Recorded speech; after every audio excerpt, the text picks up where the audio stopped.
Nah, Cel, jadi kan RUU perampasan aset kan, ya namanya perampasan dan aset, kita mengambil aset-aset milik si koruptor. Jadi kalau dari RUU perampasan aset ini, yang RUU perampasan aset tindak pidana, jadi negara tuh bisa mengambil aset-aset yang diperoleh dari tindakan ilegal ataupun yang berkaitan dengan tindak pidana. Supaya apa? Supaya kerugian negara ini tidak terlalu besar gitu. Jadi kan kita sering lihat ya, putusan-putusan para koruptor itu cuma berapa tahun sih? Terus udah gitu, yang dikembalikan ke negara cuma berapa, nggak sebanding dengan apa yang dia udah terima sama yang dia udah pakai, yang udah dia bikin foya-foya tuh hidupnya itu sama keluarga-keluarganya tuh ya. Nah ini kan bikin gemes ya, kita tuh bayar pajak tapi dia tadi korupsi, terus yang foya-foya orang lain ya, ini bikin gemes kan. Makanya RUU perampasan aset ini gunanya adalah supaya ngambil lebih banyak aset-aset ataupun perolehan-perolehan dari tindak pidana korupsi ataupun juga dari yang ilegal yang jumlahnya itu lebih besar dibandingkan sebenarnya pendapatannya mereka sendiri, supaya dibalikin ke negara.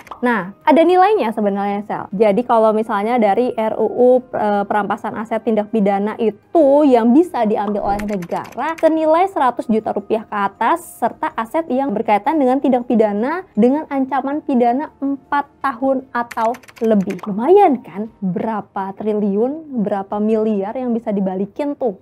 Tapi kalau kita lihat dari perjalanan RUU perampasan aset ini nggak kunjung kelar sampai sekarang, mondar-mandir, digantungin, diem aja. Ya udah sampai masuk 2025 nih, adem ayam aja nih. Kecuali kemarin setelah digongin lagi sama Presiden Prabowo Subianto untuk yuk bahas RUU perampasan aset, mesti gue sama maling-maling. Gitu, Cel. Nah, lo tahu kan, Cel, dengan netizen yang udah komen terus-menerus tentang RUU perampasan aset, ini kan mengindikasikan mereka udah marah banget ya. Kita juga udah kesel nih nungguinnya. Berkali-kali RUU perampasan aset nggak jadi-jadi. Ibaratnya ya, kalau udah PDKT, maju mundur, gantungin, hilang. Apakah mau kayak gitu terus RUU perampasan aset kita? Jangan. Nah, kita lihat ke belakang, RUU perampasan aset itu kan sebenarnya udah masuk ke prolegnas ya, tahun 2005 sampai 2009. Terus masuk ke pembahasan prioritasnya di tahun 2008. Tapi habis itu udah diem aja. Nah, habis itu masuk lagi di tahun 2010 sampai 2014. Masuk lagi ke daftar program legislasi nasionalnya DPR. Tapi sama aja, nggak ada perubahannya, nggak ada pergerakannya.